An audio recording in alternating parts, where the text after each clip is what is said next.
गीता में अर्जुन को स्वयं भगवान कह रहे हैं कि उस परमेश्वर की शरण में जा, उसके लिए उन संतों के पास जा जो तत्वदर्शी हो। इसी प्रकार हजरत मोहम्मद को उनका अल्लाह कह रहा है कि कोई और पूर्ण परमात्मा है, उसको पाने के लिए उन तत्वदर्शी संत की तलाश कर।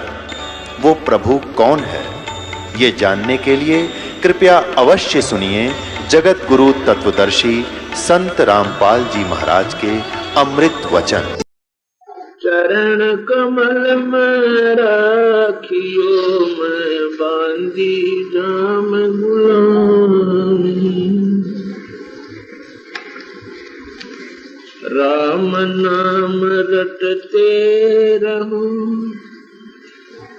जब लग गट में प्राण, कबहु तो दीन दयाल के जनक पड़ेगी कहानी।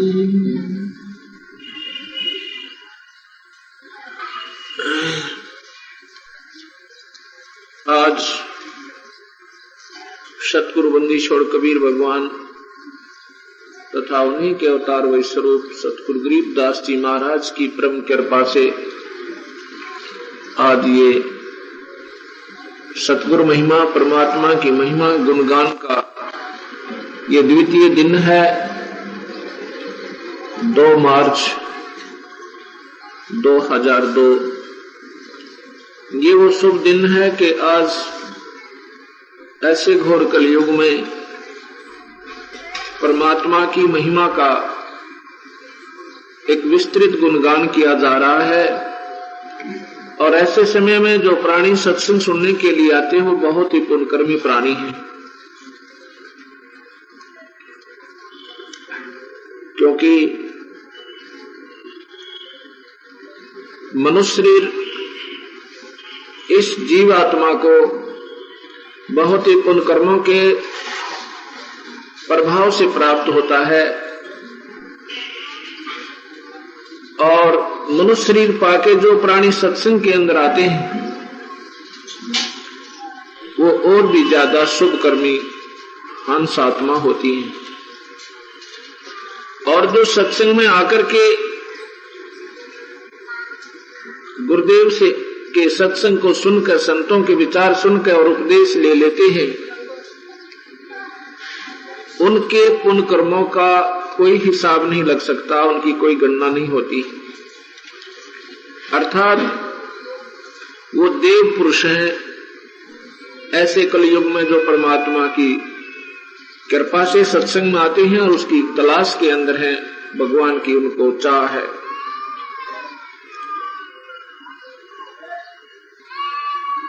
सभी संत और सभी शास्त्र यही प्रमाण देते हैं कि ये मनुष्य शरीर इतना सस्ता नहीं है जितना आपने सोच रखा है। ये देही सौंगी नहीं, महंगी रत्नों मोल। ये देही, ये शरीर इतना सस्ता नहीं है, ये तो रत्नों के हिसाब से इसकी कीमत है। मनुष्य शरीर से हमने क्या करना है, इसका मुख्य उद्देश्य क्या था, ये संत और शास्त्र ही हमें प्रमाण दिया करते हैं। हम संसारिक व्यक्तियों के साथ रहते हैं, उन बेचारों ने केवल अपनी रोटी और रोजी का ही विशेष ज्ञान होता है, अन्य ज्ञान वो नहीं दे सकते आपको। जो विशेष ज्ञान हमने चाहिए वो संत और शास्त्र देते हैं। शास्त्रों को आप संतों के बिना समझ नहीं सकते। गुरु बिन किन्हें न पाया ज्ञाना, और ज्यों थोथा बुझ छड़े किसाना। यही गीता जी, यही कबीर साहब का शास्त्र, गरीबदास जी का ग्रंथ साहब और अन्य संतों की वाणी पहले बहुत महापुरुष भक्त आत्मा पढ़ा करती थी, लेकिन अब जो पढ़ोगे अब तुम्हें विशेष आनंद आएगा, क्योंकि आपको ज्ञान हो गया कि यहाँ पर वो परमपिता अपनी वाणी से क्या हमें समझाना चाहते हैं और पहले हम इसका क्या अर्थ लगाया करते थे। तब ये आत्मा की खुराक इस आत्मा को श्रेष्ठ मिलेगी और फिर ये आत्मा उस परम पिता को पाने के लिए तड़प उठेगी। और जिनकी आत्मा जाग गई उन्होंने अपने तन मन और धन की परवाह नहीं करी उस ईश्वर को पाने के लिए। रात्रि में कल आप सत्संग सुन रहे थे कि और बात तेरे काम नहीं आवे, संतों सरने लाग रे, और क्या सोवे गफलत में बंदे, जाग जाग नर जाग रे। जागना कौन कैसे है और सो कैसे रहे थे? हम सो रहे थे अज्ञान अंधेरे में, इस मोह ममता की निंद्रा के अंदर। हमने केवल अपनी संतान और संपत्ति और अपनी रिश्तेदारी, अपनी रोटी और रोजगार यही दिखाई दे था और कुछ नहीं दिखाई देता। इससे आगे हम नहीं जागे थे और ज्यादा शाम ने फिर एक गुटी ला लेते, कोई ताश खेल लेता। अब पता चला कि मनुष्य शरीर ऐसे बर्बाद करने का नहीं था। रोजी और रोटी के साथ साथ ईश्वर की आराधना उससे भी ज्यादा उत्तम थी, अति आवश्यक थी। ये ज्ञान संत ही दिया करते हैं और जब हम सत्संग में आते हैं तो फिर हम जागते हैं। इस तन सराय में जीव मुसाफिर, ये शरीर एक चलती फिरती धर्मशाला है और ये इस शरीर में एक जीव है, उसको विशेष रूप से ये अलॉट है। उस जीव आत्मा को ये मिली हुई है और ये इसलिए मिला था इसको कि आप इससे अपने व्यापार बिजनेस को बढ़ाना है। इस धर्मशाला में रह के ये किराए पे मिली है हमें। जितना हम अपना पुण्य वहां जमा करा कर आए हैं, इतने दिन के लिए हमें मिला है ये। इसके बाद ये छीन लिया जाएगा जबरदस्ती, आपके पास नहीं रहेगा। इसमें हमने जो करना है, इससे जो काम करना था, इस धर्मशाला में रह के हमने यहाँ जो व्यापार करना था उसको हम भूल गए और ये टोटा हमें इतना हानिकारक होएगा कि वो परमात्मा जिसने हमें अपनी पूंजी देकर के यहाँ भेजा था कि इस सौदे को बढ़ाना है आपने, हम बढ़ा करके ना के घटा रहे हैं, बढ़ा नहीं पा रहे।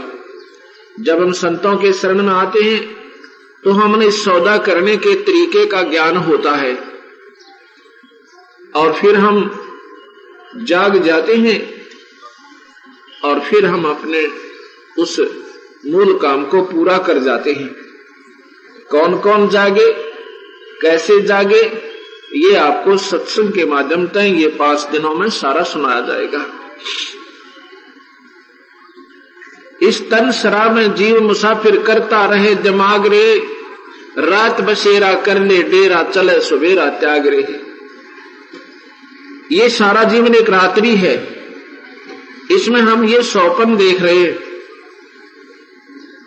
और जब ये सौपन टूट जाएगा यानी ये शरीर समाप्त होगा, जब हम यहां से चलेंगे, सुबह उठकर जैसे प्राणी रात्रि में सौपन देखा हुआ ढूंढता है कि मैंने क्या देखा था, मैं कहां था, वो क्या वस्तु है, वो कहां गई, अब मेरी सारी वस्तु जो मैंने सपने में प्राप्त थी, तो देखता है कि वो कुछ नहीं था, ये तो वैसे ही मेरा भ्रम था। ऐसे ये सौपन देख रहे हम। जब ये सौपन टूटेगा, जब हम ऊपर चलेंगे, तब हमें याद आएगा कौन था मेरा बेटा और कहां थी मेरी कार, वो कोठी। तो ये सोचेगा ये तो वैसे भूल भुलैया थी, कुछ भी नहीं था अपना। अपना होता तो आता मेरे साथ, जैसे सपने में हम देख रहे थे, तो जागने के बाद भी वो मिलना चाहिए था हमें। ऐसे ही जो जाग जाएंगे, इन बातों न सुनकर, इन विचारों को सुन करके, फिर ये आत्मा तड़पेगी उस परमात्मा ने पाने के लिए।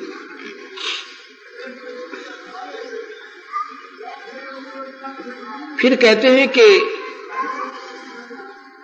इस तन सरा में जीव मुसाफिर करता रहे दिमाग रे, यानी अपने ही अटकलों से आप ही अपने ही हिसाब से ये जीव विचार विमर्श करता रहता है। जैसे आप रोजाना पेपरों में भी पढ़ो और वैसे भी कहीं रिश्तेदारी में कहीं ना कहीं आपको जरूर सुनने को मिलता है कि वहां पर एक्सीडेंट हुआ, इतने व्यक्ति मारे गए। वो भी बेचारे ये सारे हिसाब लगाकर चले थे। कोई व्यापार में जा रहा था, कोई रिश्तेदारी में, कोई बच्चे के अपने बच्चों के संयोग जोड़ने के लिए रिश्ते के लिए जा रहा था और रास्ते में एक्सीडेंट में समाप्त हो गई। अब ये विचार करना है, जितने भी हमने अपने हिसाब लगा रखे थे वो व्यर्थ रहे और ये जीवन भी चला गया। जो कार्य था हमारा वो फिर भी अधूरा रह गया।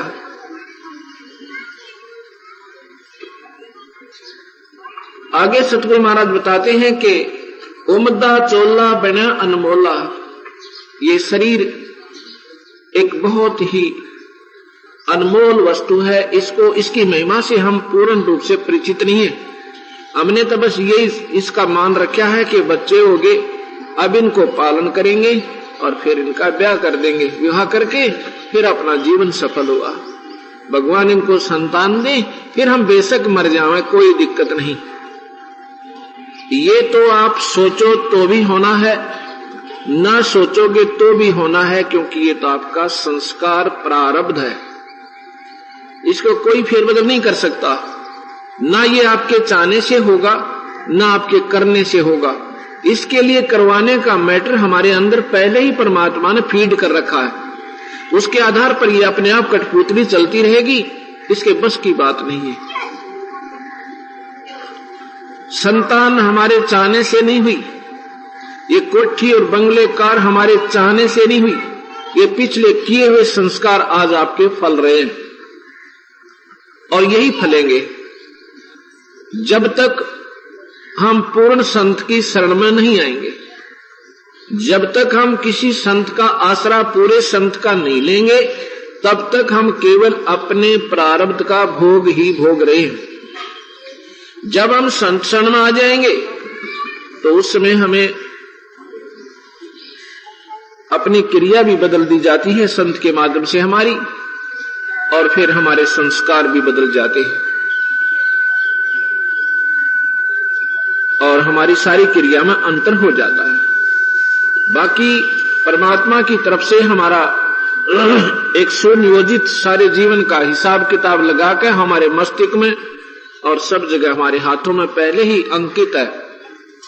क्या होना है, कितनी संतान होनी है, क्या आपको संपत्ति मिलनी है।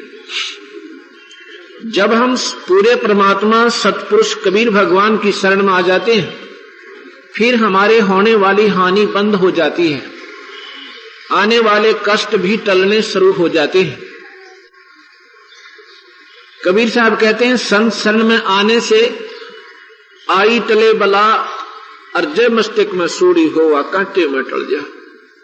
पूरे परमात्मा कबीर भगवान की शरण में आने से हमारे मस्तिष्क में, भाग्य में यदि फांसी टूटना हो, मत सजाए मौत हो, इस परम पिता की कृपा से वो भी टल जाता है। कबीर साहब के शिष्य गरीबदास जी, आप सामने ये मूर्ति देख रहे हो साथ वाली, ये हरियाणा में जिला रोहतक पुराना, अब झज्जर जिला है, वहां पर इनका प्रारब्ध हुआ, जन्म हुआ गरीबदास जियों का। जब ये 10 वर्ष के थे तब इनको भगवान कबीर साहब अपने सचखंड से, सतलोक से आकर इनको प्रत्यक्ष दर्शन दिए। सामने कहते हैं भगवान आकार में है ही नहीं, परमात्मा आकार में भी है, परमात्मा निराकार भी है। आकार और निराकार से न्यारी स्थिति भी ईश्वर की है। ये गौ चरा रहे थे, गवाले थे,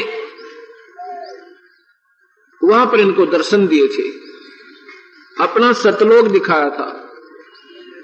उसके बाद गरीबदास जी ने कबीर साहब की महिमा का गुणगान जगह जगह पर किया। दिल्ली के अंदर एक अलालपुर गांव है, उस गांव के दो पिता पुत्र कबीर साहब के शरण में आए, गरीबदास जी के माध्यम से, यानी इनके शिष्य बने। उनको एक मुकदमा चला, गरीबदास जी जा चुके थे शरीर छोड़कर, उनके ऊपर एक मुकदमा बन गया 302 का, यानी कत्ल का मुकदमा उनके ऊपर बन गया। मुकदमा चलता रहा और अंतिम तिथि आ गई कि कल, यानी अब जो तारीख लगेगी उसके ऊपर फैसला सुनाया जाएगा और 100 की 100 ये बात होगी, 100% कि सजाए मौत होगी। उनके वकील ने भी ये कह दिया कि अब बचाव का कोई साधन नहीं है। जब अपना ही वकील ये कह दे तो उसका पक्का प्रमाण होता है कि फांसी टूटना है।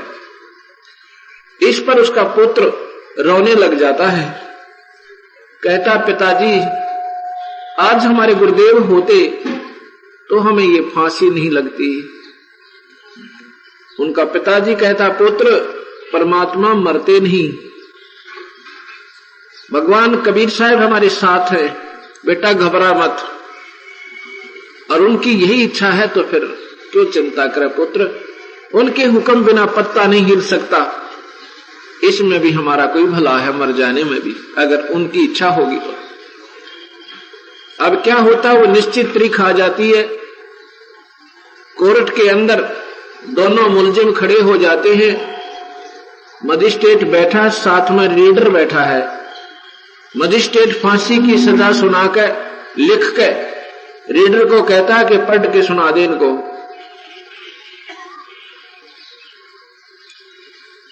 वो रीडर पढ़ के सुना रहा है। मजिस्ट्रेट ने लिखा था कि उनके दोनों के नाम लिखकर कहा, गांव सारा विवरण देकर इनको फलाने व्यक्ति के मर्डर के केस में सजाए मौत सुनाई जाती है।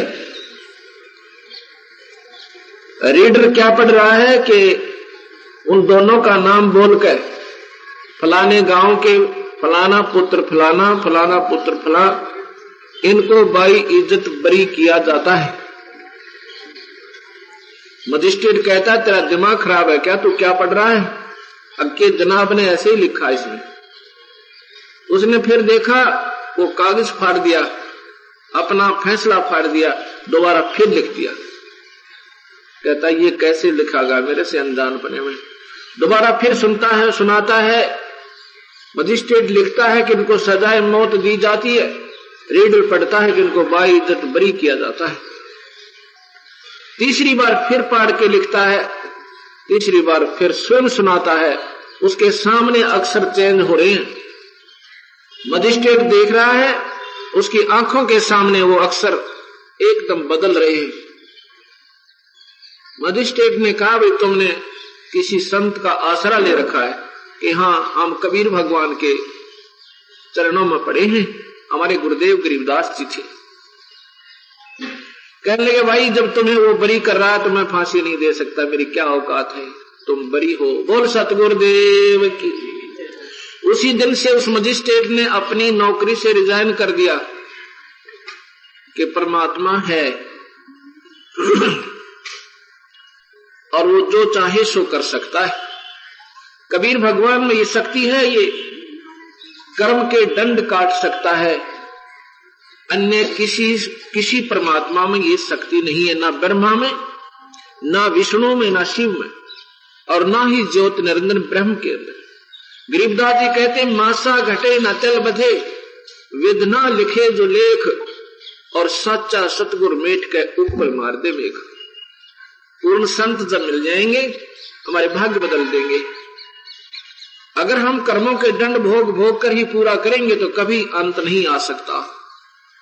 ये तो कोई ऐसा संत मिला है जो हमारे इस कर्म के लेख न मिटाकर गंदे कर्म न, जैसे फसल में घास उग जावे तो वो फसल को प्रफुल्लित नहीं होने देता, उसको तो निकालना पड़ेगा, उसको काटना पड़ेगा। अब ऐसी एक दवाई चल पड़ी है कि उस घास में पानी के साथ डाल दे तो घास को जला देगी, फसल को नुकसान नहीं करती। ऐसे ही कबीर साहब का जो मंत्र है सतनाम, इससे वो पाप कट जाते हैं, ये पुण्य और ये अजब जाप सतनाम प्रफुल्लित होता है और जीव यहां से छुटकारा पा जाता है। इसलिए सतगुरु महाराज कहते हैं ये सौदा फिर नाही संतो, यो सौदा फिर नाही, यो सौदा, यो सौदा फिर नाही, ये सौदा फिर नाही रे संतो, लोहे जैसा ताव जाते हैं, लोहे है काया दे सराही संतो, यो सौदा फिर नाही, ये सौदा फिर नाही रे संतो, तीन लोक और भवन चतुर्दश, तीन लोक और सब जग सौदे आई रे संतो, ये सौदा फिर नाई, यो सौदा संतो, यो सौदा फिर ना, दुगने तिगने किए चौगने, दुगने तिगने किए चौगने, किन्हू मूल गवाई रे संतो, ये सौदा फिर नाई, यो सौदा फिर नाई रे संतो, यो सौदा फिर नाई। नर नारायण देह पाय के, नर नारायण देह के फिर 84 जाई रे संतो, यो सौदा फिर नाई, यो सौदा फिर नाई संतो, यो सौदा फिर नाई। जा सतगुरु की मैं बलिहारी, जा सतगुरु की मैं बलिहारी, जो जामन मरण मिटाई रे संतो, ये सौदा फिर नाई, यो सौदा फिर नाही रे संतो, यो सौदा फिर नाई। यो दम टूटे पिंडा फूटे, यो दम टूटे पिंडा फूटे, लेखा दरगाह माई रे संतो, यो सौदा फिर नाई, यो सौदा फिर नाही रे संतो, यो सौदा फिर नाई। उस दरगाह में मार पड़ेगी, उस दरगाह में मार पड़ेगी, जम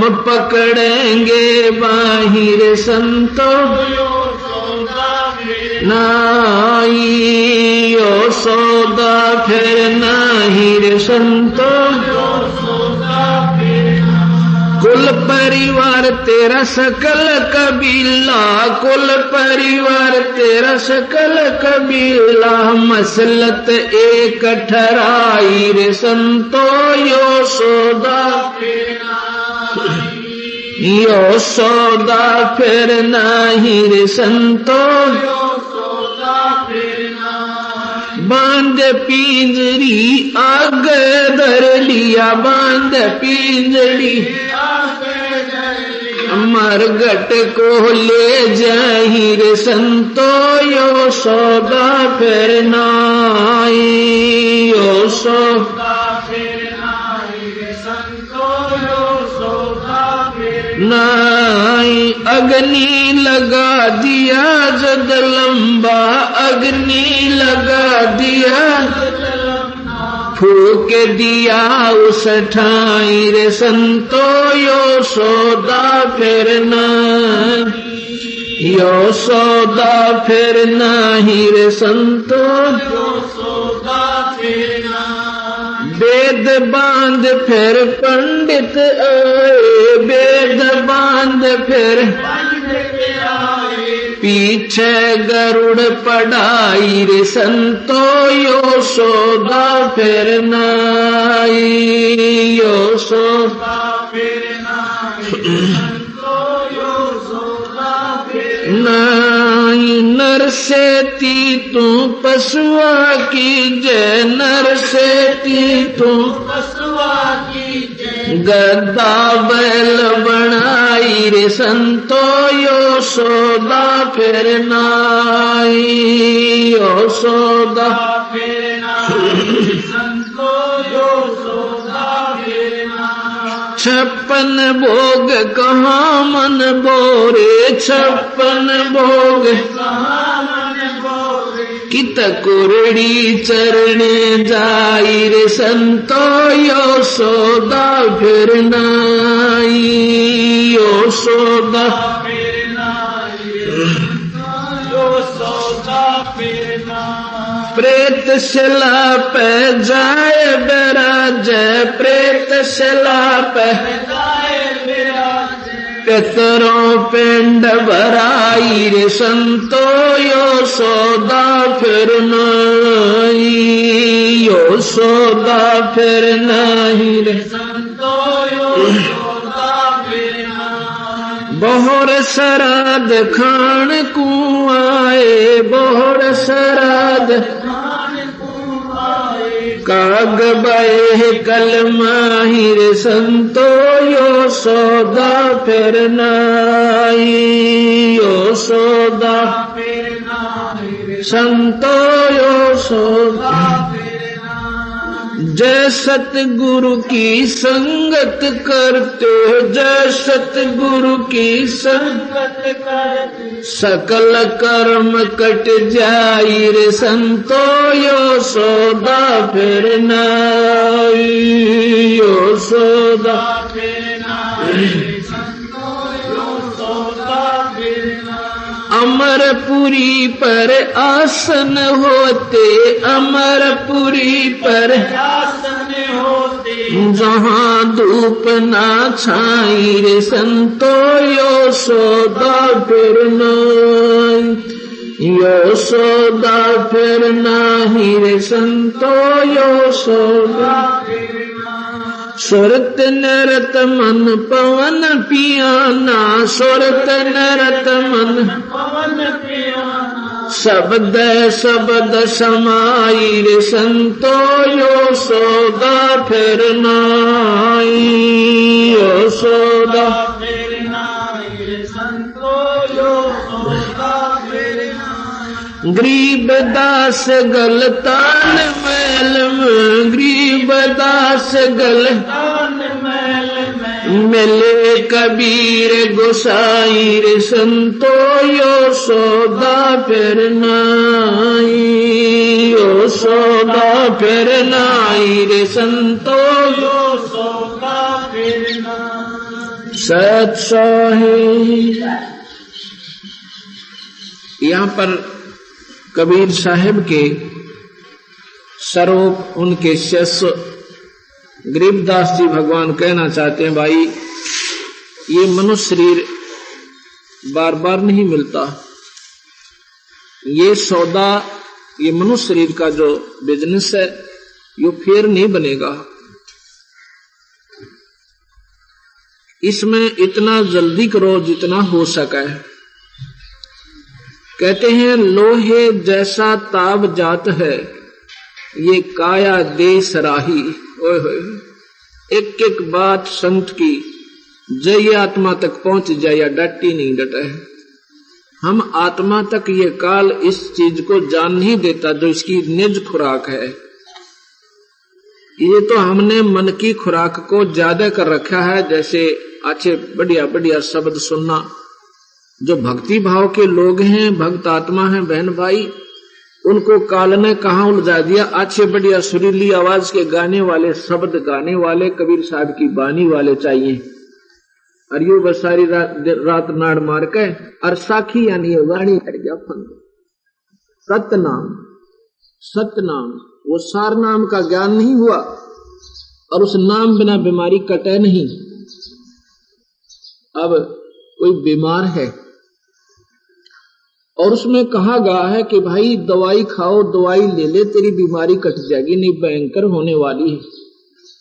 गाने वाले को भी है वो बीमारी, सुनाने वाले को और सुनने वाले को भी है, और दवाई को ऐसे के पास नहीं सारी रात गावे, आश्रम खोल लिए वो भी बतावें। दवाई ना उन आश्रम वालों के पास ना उनके अनुयायियों के पास, दोनों मरेंगे यानी उस बीमारी के प्रभावी होंगे। वो संत वीर वो महंत वीर, साथ में उनके अनुयायी भी गधे बने। क्योंकि जब तक संत पूरा नहीं मिला इन बातों के बतावनते और इनके मीठे सुरीली आवाज गावनते, ये जीव अमर सफल नहीं हो सकता। तो यहां सतगुरु महाराज कहते हैं पद गाया मन हर्षिया और साखी का आनंद वाह जीवा, और वो नाम सही मिलानी और फिर गल में पड़ गया फंद, यानी काल फिर घसीट लेगा। जब हमें ये बात ज्ञान हो जाएगा, अब जैसे किसी के घर में आग लग जा, भगवान करे ना हो ऐसा काम, वैसे बतावें उदाहरण के लिए, और उसको कोई आके कहे भाई तेरे घर में अग्नि लग गई है, जाके संभाल ले जल्दी सी, वो सुनन की देर है चलन की नहीं, उसी समय भाग लेगा, जो साधन मिलेगा वहीं पहुंचेगा और उसको अपना समाधान करेगा। फायर ब्रिगेड में बुलावेगा, रास्ते में टेलीफोन कर जाएगा।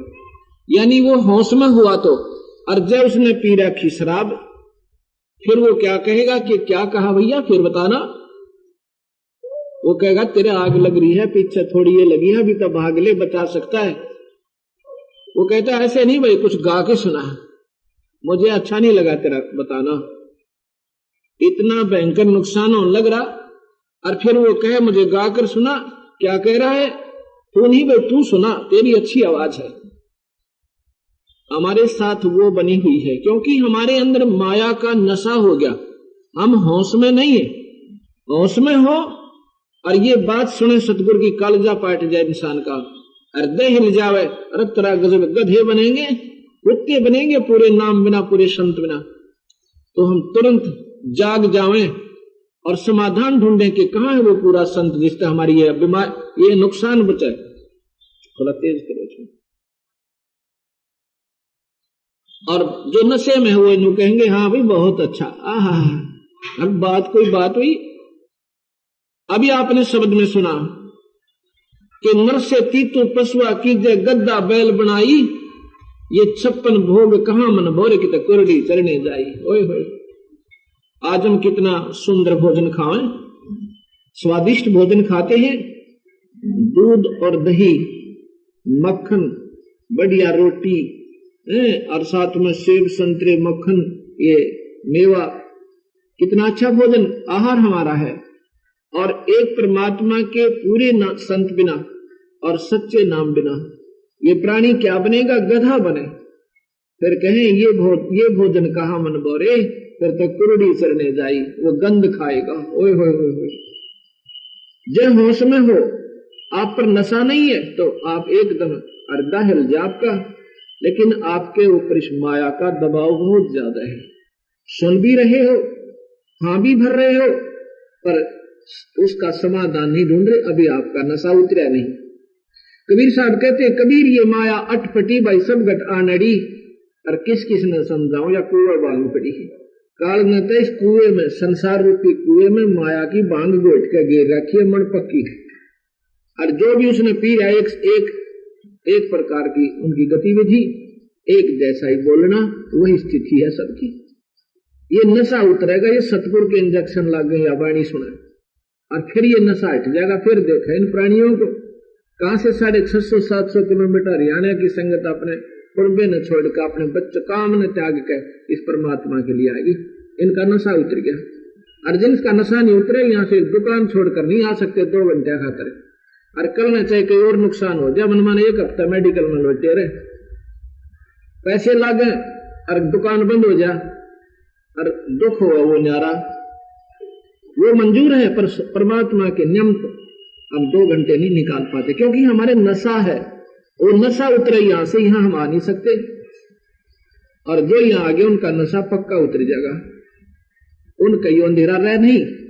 वो फिर तुरंत यहाँ से पूर्ण कोशिश करेंगे उस परमात्मा को पाने की और अपना जन्म मरण का पीछा छुटवाने की। तो ये गाने और बजाने से परमात्मा प्रसन्न नहीं होता है। तो ऐसे ही अगर हमें कोई कहे, अभी आपने सुना होगा, अगर आप होश में हो और आपको कोई गा के सुना दे तुम्हारे आग लग गई, आपने दुख होगा, जो पौड़ी पूछ मेरे नुकसान हो रही है ना आनंद आ रहे हैं। जब तुम्हारा नशा उतर जाएगा, गावणी भी अपने बुरे लगन लग जाएंगे।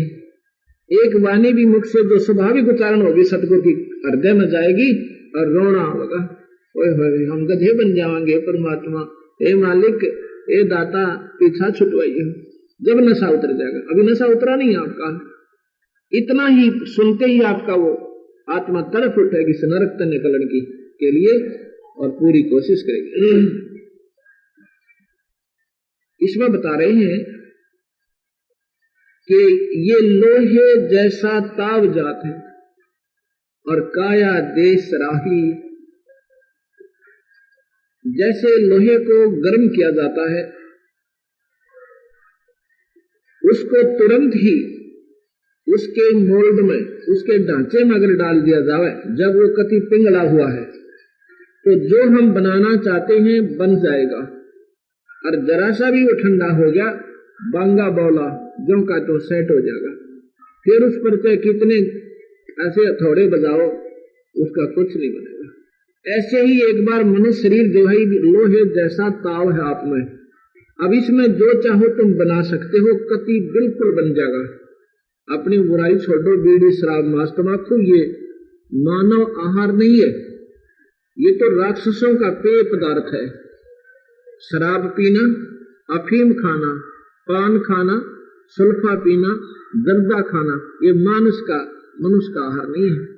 ये तो पशु पक्षी या जंगली लोग जो राक्षस कहलाते थे उनका आहार था, मनुष्य का आहार नहीं है। इसको त्याग के फिर परम पिता परमात्मा का, जिसमें गीता जी भी कहती है कि वास्तव में परमात्मा तो कोई और है अर्जुन, अब उसकी तलाश कर ले, तेरा कति छुटकारा हो जाएगा, आपका जन्म मरण मिट जाएगा। वो परमात्मा कौन है उसके बारे में ही हम आपको ये 5 दिन का सत्संग कर रहे हैं कि वो भगवान कौन है। वेद भी कहे और गीता जी भी कहे उस परमात्मा की शरण में जा, वो परमात्मा कबीर भगवान है। अब हम कबीर साहब को भगवान कहते हैं, ये हमारे हृदय में यहाँ इससे नीचे जाती नहीं बात है। लेकिन नहीं, वो तो एक कवि था, वो तो एक साधारण सा दुल्हा था, एक गरीब आदमी, अनपढ़ सा व्यक्ति था। नहीं, वो पूर्ण जानकार थे और वो विद्वानों के विद्वान, परमात्माओं के परमात्मा थे, मालिक। आपने देखा होगा, नहीं देखा, लाल जो होता है ना, लाल एक छोटा सा बिल्कुल कंचे टाइप एक चमकीला पत्थर होता है और उसकी कीमत पहले 9 करोड़ की बताते थे, अब तो अरबों में होगी शायद। अब उसको कोई दिखावा किसी से और कहे कि इसकी कीमत 9 करोड़ की है भाई, आम व्यक्ति नहीं स्वीकार करेगा, कहता नहीं इतना नहीं हो सकता। ये कबीर साहब वो शक्ति है, वो कीमत है इनकी, क्योंकि ये हमारे आम व्यवहार में नहीं है। सुना है कि हीरा लाल होता है, हमने सुना है भगवान होता है, पर वो भगवान ना ब्रह्मा ने पाया, ना विष्णु ने, ना शिव जी ने पा लिया, ना मार्कंडे जैसे महापुरुषों ने और ना चुनक जैसे महापुरुषों ने जिन्होंने हजारों वर्ष समाधि लाई, नहीं पाया। आखिर में क्या लिख दिया, अपने उपनिषद बना दिए, अपना सेल्फ एक्सपीरियंस, अपना स्वाभ्यास लिख दिया कि परमात्मा निराकार है, वो मिला को नहीं। ऐसे ही मुसलमान साधकों ने कोशिश की साधना करके, लेकिन परमात्मा दृष्टि गोचर नहीं हुआ। अंत में लिख दिया परमात्मा बेचून है, बेचून माने निराकार, क्योंकि उनको वे ऑफ वर्शिप सही नहीं मिली, उनको परमात्मा के दर्शन करने की विधि सही नहीं मिली, जिसके कारण उन्होंने आखिर में अपना फैसला दे दिया कि ईश्वर जो है वो निराकार है। अब हम थोड़ी सी आपको व्याख्या करना चाहते हैं। आकार क्या होता है, निराकार क्या होता है, सरगुण क्या है, निर्गुण क्या है। अब जैसे परमात्मा को सर्वव्यापक बताया जाता है, इस बात को सभी स्वीकार करते हैं कि परमात्मा, उसको अल्लाह कहें, उसको रब कहें, उसको गॉड कहो, चाहे ईश्वर कहो, परमेश्वर कहो, वो कण कण में विद्यमान है। बिल्कुल इस बात में सभी माने, इससे कोई नकारा नहीं करता कि भगवान कण कण में नहीं है। अब जैसे वायु के अंदर, हवा में पानी होता है, जल होता है वायु में, पर वो दृष्टि गोचर नहीं है, अदृश्य निराकार है और निर्गुण है, उसका कोई लाभ हमें प्राप्त नहीं हो रहा। इसको अगर हमें ये जानना चाहे कि इसमें वास्तव में पानी है या नहीं है, तो एक गिलास के अंदर बर्फ डाल दीजिए या ठंडा पानी, अच्छा ठंडा पानी, और हवा में रख दो और जून के महीने में रख देना, उसमें भी पानी आ जाएगा उसके चारों तरफ गिलास के, और पानी बहकर चल पड़ेगा बाहर से।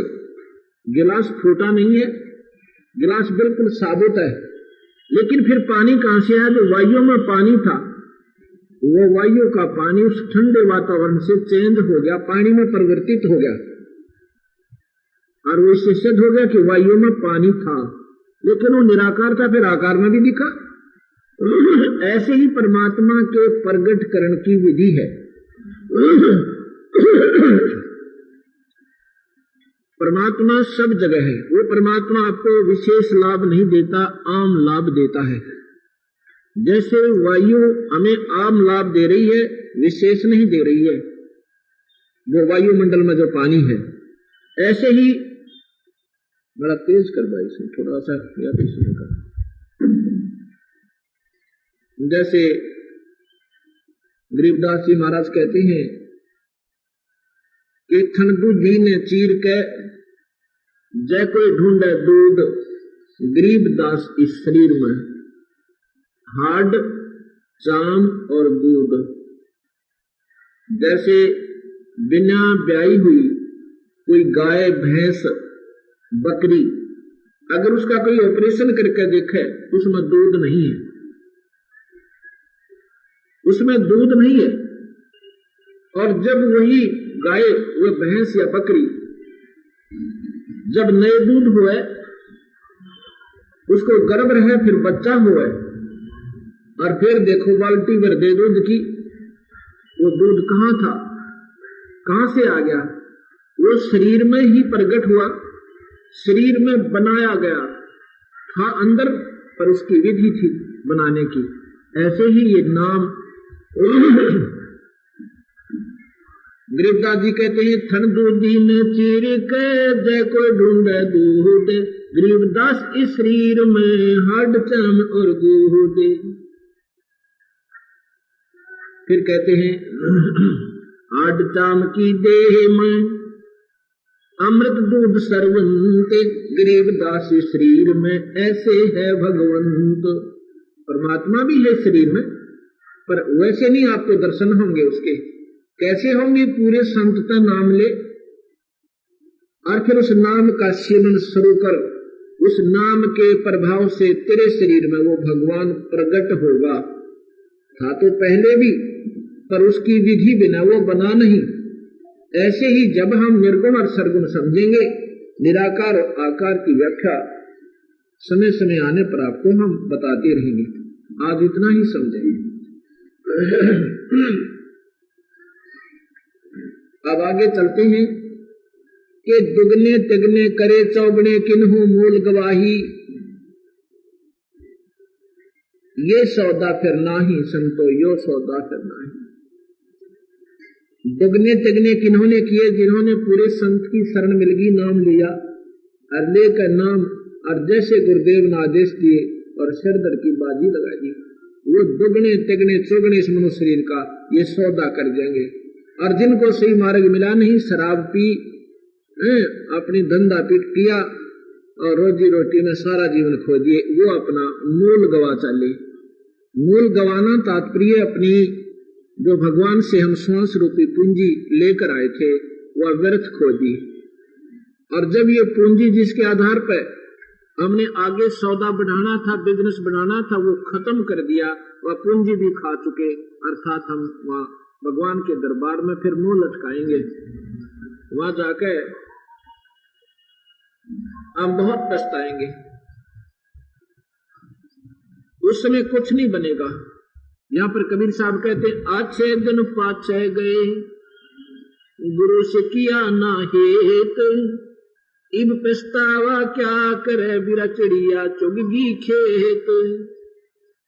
वहां जाकर ये प्राणी बहुत पश्चाताप करे, रोता है समय को और कहता है भगवान या कौन बनी मेरे संग, ओए होए मत अनमोल जीवन को बर्बाद करके और यहां आ गया।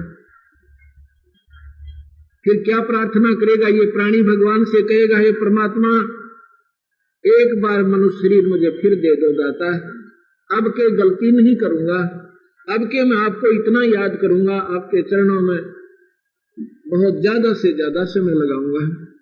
उस समय परमात्मा आपके सामने आपकी पिछले जन्मों की एक रील शुरू करेगा, एक फिल्म चलाएगा और कहेगा, ले पुत्र देख कितनी बार तुझे मनुष्य शरीर दिया मैंने, और जितनी बार भी तू आया तेरे ये ड्रामे थे, अब भी तू यही कर रहा है। और यहां से जाता है जब तो तू कहता भगवान तुझे भूलू नहीं, और वहां जाते भगवान भूला तू और सब कुछ याद किया। तूने शराब ढूंढ ली और फीम बना ली, सुल्फा ढूंढ लिया, आग डंगा ढूंढ लिया और फिल्म ढूंढ ली, किसी चाला बढ़िया। मैं ना ढूंढा तूने, मैं नहीं टोया तूने, अब बकवास करे कि तेरे सर पर लटपा जाएगा, गधा बनता दिखे, अब तू रो रहा है। वो सारी फिल्म देखकर जितनी बार हम आते हैं और फिर वापस खाली जोड़ी लेकर जाते हैं, तो फिर ये कहता है गलती हुई महाराज, अब बेटा यहाँ गलती का ही दंड भोगना पड़ता है, जा गधा बने, और फिर कभी तेरा मनुष्य शरीर होगा फिर देख लूंगा कितनी कमाई करेगा। ऐसे इतने नाटकबाजी करते योग खो दिए। यहाँ बंदी छोड़ कहते हैं, ये दम टूटे पंडा फूटे हो लेखा दरगाह माही, उस दरगाह में मार पड़ेगी तेरी दम पकड़ेंगे भाई। यम के दूत तेरी बाजू पकड़ कर ले जाएंगे यहाँ से। उसमें ना भाई छुटावे, ना बेटा छुटवावे, ना कोई राष्ट्रपति रिश्तेदार होता वो छुटवावे, उसमें केवल तेरा गुरुदेव छुटवावे। अगर तेने पूरा संत बना रखा है वहां तेरे साथ आएगा और कहेगा छोड़ दे भाई ये मेरे बच्चे हैं। कबीर साहब के हंस को यमदूत नहीं ले जाएंगे जो पूरे संत के संपर्क में आ गया, वैसे सूखे कबीर पंथ का फीत लगाते यमदूत नहीं छोड़ेंगे। जब हम पूरे संत की शरण में आकर उनसे संपर्क कर लेंगे और वो उस भगवान से आपका संपर्क करवा देगा, आपका नाम जोड़ देगा, फिर उस हंस के पास यमदूत नहीं आएंगे।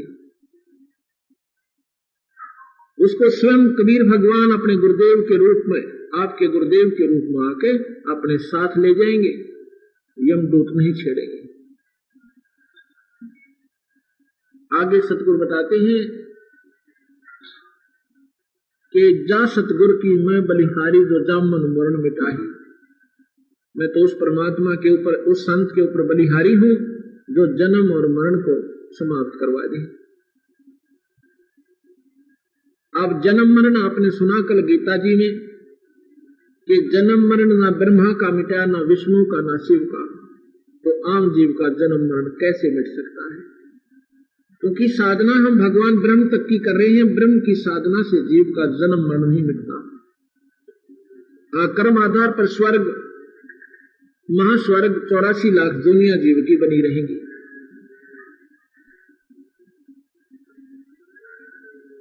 उसके बाद सतगुरु महाराज कहते हैं ऐसा संत ढूंढना चाहिए जिससे वो हमारे जन्म मरण को मिटा दे।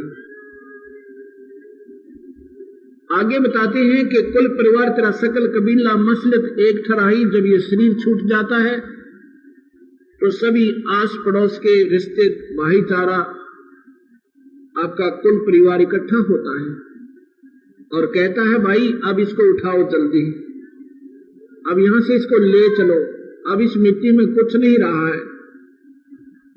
सब ले जा करके और वहां आपको शमशान घाट में जाकर फूंक देंगे। उसके बाद क्या करेंगे,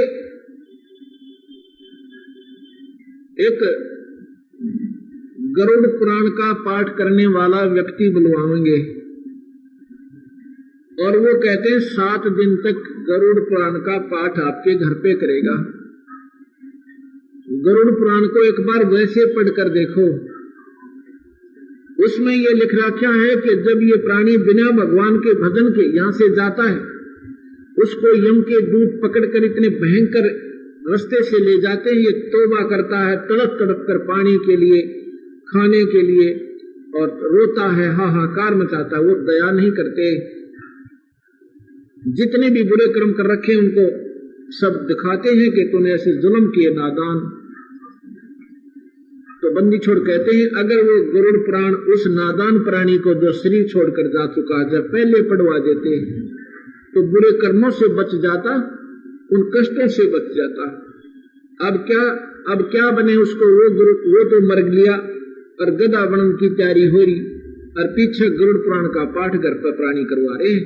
कहते ये नाटकबाजी भाई किसने शुरू करवाई, ये पहले पढ़ाते उसको ताकि वो बुरे कर्मों से बच के और शुभ कर्म कर जाता, उसने काहे की आवश्यकता ना पड़ती, पूरे संत की शरण आ जाता।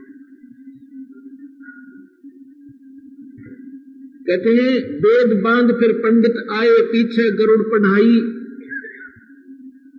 उसके बाद क्या हुआ, गरुड़ क्यों पढ़ाया भाई, कि उसकी गति हो जाएगी, वो मुक्ति पा जाएगा। बंदी छोड़ कहते हैं ये 56 भोग कहाँ मन बोरे कि कुरडी चरने जाई। नर से तू पशुआ कीजे गद्दा बैल बनाई, ये 56 भोग कहाँ मन बोरे कि कुरडी चरने जाई। फिर आगे क्या बताते हैं, ये गरुड़ पुराण में पढ़ाया था कि घर में शांति हो, मर जाने वाले की आत्मा शांत हो जाए, इसको गति हो जाए। फिर क्या बताते हैं वो विद्वान पुरुष कहेंगे वो तो भाई प्रेत बन गया, अब वो तो प्रेत शिला पर पहुंच गया है, अब उसके जो है पिंड भरवाओ। क्या हो जाएगा कि उसकी गति हो जाएगी। चलो पिंड भी भरवा दिए, पिंड भरवा दिए, फिर कहते हैं अब श्राद्ध शुरू करो। श्राद्ध किस लिए, कि उसको स्वर्ग में ना खाना नहीं मिल रहा। भाई स्वर्ग में कहा हुआ जिसने खाना नहीं मिलता, जो स्वर्ग में गया है उसको वहां खाने की कमी कोई ना, वो तो स्वर्ग में गया ही नहीं है। जब तुम कह रहे हो कि उसको खाना नहीं मिल रहा, उसको पानी नहीं मिल रहा, तो बंदी छोड़ कहते हैं मान लीजिए आपकी बात को हम ऊपर रखते हैं कि पिंड भरवाने से उसकी भूत जोनी छूट जाएगी, प्रेत जोनी छूट जाएगी विधिवत अगर पिंड भरवा दिए गए तो, और फिर वो गधा बन जाएगा। बता के गति करवाई। यहां गरीबदास जी कहते हैं जय सतगुरु की संगत करते ओए होए ये सकल कर्म कट जाएगी। यदि पूरे संत कबीर भगवान के उपासक की शरण में आ जाते, ये तेरे सारे कर्म कट जाते, न प्रेत बनना, न गधा बनना, न श्राद्ध की आवश्यकता और न पिंड भरवाने, कुछ भी ना करना था।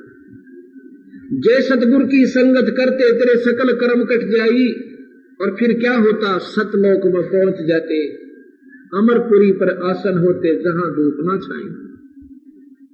फिर आप सतलोक में पहुंच जाते जहां आपको कोई दुख नहीं है, वहां सुबह और शाम नहीं है, वहां एक न्यारी की रोशनी है जिसमें गर्मी को ना, दिन रात नहीं है, वहां पर तू सदा अमर रहेगा। हमने आकार में वहां रहना था, यहाँ पर हम नकली बना रखे हैं। काल भगवान ने ये नकली शरीर दिया, इसको फूंक देने के बाद इसकी राख भी पहचान में नहीं आओगी आपके, इसके ऊपर गधे लेटा करेंगे। ये नकली शरीर दिया हुआ, हमारा नकली स्वरूप बना रखा है, हमारा असली स्वरूप छुपा दिया काल भगवान ने, इसके अंदर दबा रखा है 5 आवरण चढ़ा के।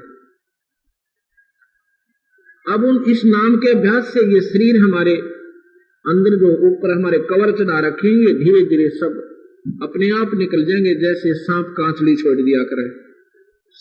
ये शरीर क्या होगा, जैसे कांचली सर्प ने छोड़ दी।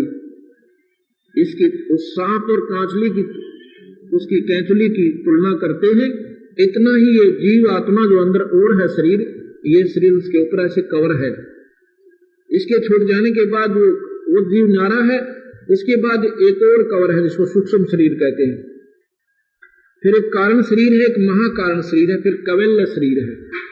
और ये पांचों जब इस नाम के अभ्यास से अपने आप निकलते चले जाएंगे, खिसकते चले जाएंगे, और फिर हमारा असली स्वरूप आ जाएगा, हम सतलोक चले जाएंगे। आएंगे कैसे? वो नाम अभ्यास कर सतगुरु की शरण में रहने से ये सभी छुटकारे, ये बंधन आपके पांचों कट जाएंगे और फिर सतलोक चले जाओगे। कहते हैं सुरत नृत मन पवन पियाना शब्द शब्द समाई, और गरीब दास गलतान महल में मिले कबीर गोसाई। कहते मुझे तो अपने कबीर गुरु रूप भगवान मिल गए और उन्होंने हमें ये सतमार्ग बता दिया। हम तो भाई मस्त हैं, ना गधे बनना, ना 84 में जाना, ना पिंड भरवाने, ना फूल उठवाने, अपने सतलोक में चला जाना। एक समय की बात है, क्योंकि परमात्मा को चाहने वाली आत्माओं की कमी नहीं है, लेकिन रास्ता ठीक ना मिलने से ये कोशिश करके भी आखिर में निष्फल होकर चली जाती है। रास्ता मिले संतों से और संत सच्चाई कह नहीं पा रहे। आपने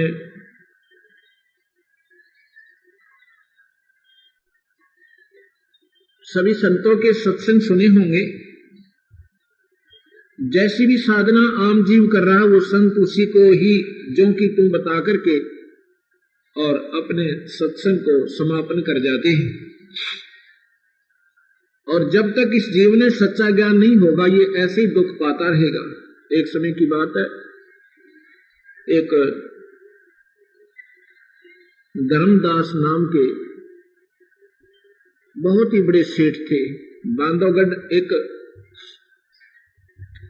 नगरी थी और वहां के एक राजा थे यजुर्देव। जब उस नरेश को, उस राजा को कोई वित्तीय आवश्यकता पड़ती थी, धन की कमी हो जाती थी, कोई फल डाल पे या कोई सूखा पड़ जाने से, तो धर्मदास के पिताजी से वो बांधवगढ़ नरेश धन की सहायता एज ए लोन उधार लिया करता था। यानी इतना पैसा धर्मदास जी के पास था। इतना पैसा होते हुए और फिर परमात्मा में रुचि, धन है उसकी मां जिसका जन्म लिया उस पुण्य प्राणी ने।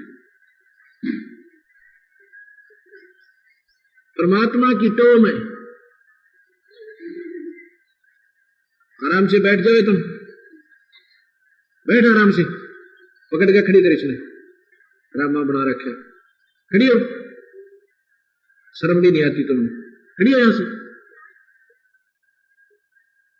तो कहते हैं ये सारे श्राद्ध निकालने वाले ये भूत बने अंडे, ये माता जो क्या करते, जो कनागत काटा करते, पिंड भरवाते थे, इनमें प्रेत आत्मा ये तंग कर रही है इनको, और हम यही पूजा करते थे। हमने भी प्रेत बन जाना था थोड़े से दिनों में, अगर ये मार्ग ना मिलता था।